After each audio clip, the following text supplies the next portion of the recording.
नमस्कार, वेब दुनिया के फटाफट बुलेटिन में आप सभी का स्वागत है और नजर डालेंगे आज की खास खबरों पर।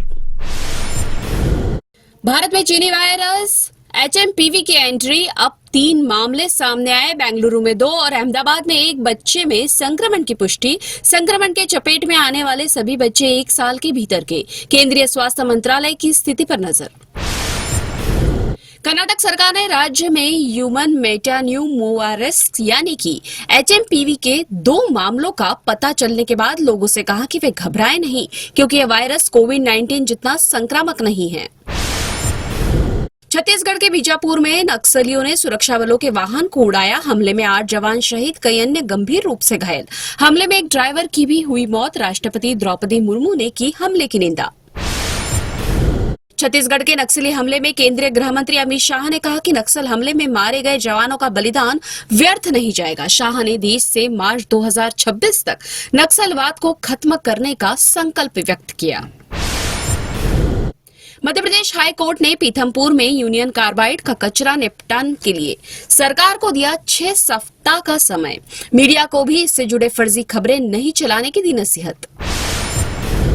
एनडीए छोड़ने को लेकर चल रही अटकलों पर नीतीश का स्पष्टीकरण, कहा गठबंधन छोड़ने का सवाल ही नहीं उठता। पूर्व प्रधानमंत्री अटल बिहारी वाजपेयी से मिले समर्थन को भी याद किया।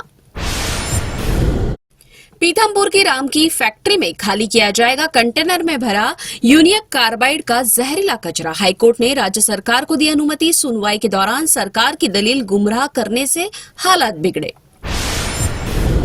दिल्ली में भाजपा नेता रमेश बिधूड़ी के आपत्तिजनक बयान पर रो पड़ी मुख्यमंत्री आतिशी। कहा बिधूड़ी ने मेरे बुजुर्ग पिता को दी गालियां, बताया राजनीति का गिरता स्तर। बिधूड़ी ने आतिशी के बाप बदलने वाला दिया था बयान।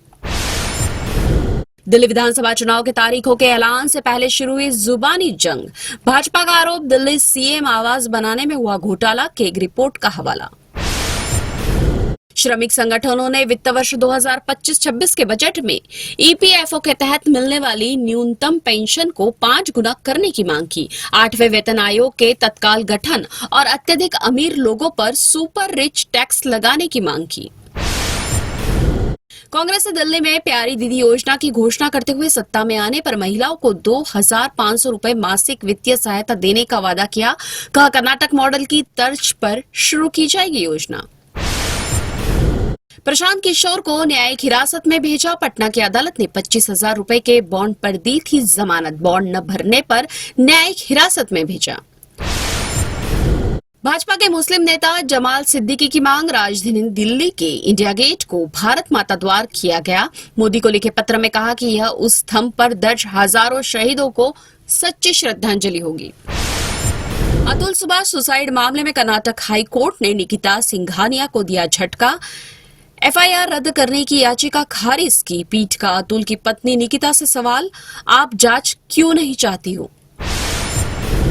दिल्ली के पूर्व मुख्यमंत्री अरविंद केजरीवाल ने कहा कि एक विश्वस्त सूत्र से उन्हें पता चला है कि अगले कुछ दिनों में पूर्व उप मुख्यमंत्री मनीष सिसोदिया के घर पर CBI छापा मार सकती है। मुजफ्फरनगर जिले के तितावी थाना क्षेत्र के एक गांव में एक किसान ने सोमवार को कथित तौर पर खुद को गोली मारकर आत्महत्या कर ली। मृतक की पहचान मुकंदपुर गांव निवासी 45 वर्षीय किसान निरंकार के रूप में हुई है। दुनिया भर के केंद्रीय बैंकों ने नवंबर 2024 में अपने भंडार में सामूहिक रूप से 53 टन सोना जोड़ा। भारतीय रिजर्व बैंक ने 8 टन सोना अपने स्वर्ण भंडार में शामिल किया। विश्व स्वर्ण परिषद की रिपोर्ट में खुलासा। सोमवार को लगातार दूसरे कारोबारी सत्र में गिरावट रही और BSE सेंसेक्स ने 1,258 अंक का गोता लगा दिया। सेंसेक्स 78,000 की नीचे आया। निफ्टी भी 381 अंक की गिरावट के साथ 23,616 अंक पर हुआ बंद। गोल्डन ग्लोब अवार्ड 2025 के विनर का हुआ ऐलान। एमिलिया पेरेस को मिला बेस्ट मोशन पिक्चर का अवार्ड। भारत की तरफ से पायल कपाड़िया की film All We Imagine as Light को 2 कैटेगरी में किया गया था नॉमिनेट, एक भी कैटेगरी में नहीं जीता अवार्ड। कंगना रनौत की फिल्म इमरजेंसी का नया ट्रेलर हुआ रिलीज। विवाद के बाद फिल्म से हटाए गए भिंडारवाला सिखों के गोलियां चलाने वाले सीन। फिल्म में पूर्व पीएम इंदिरा गांधी के किरदार में दिखेंगी कंगना रनौत। 17 जनवरी को रिलीज होगी इमरजेंसी।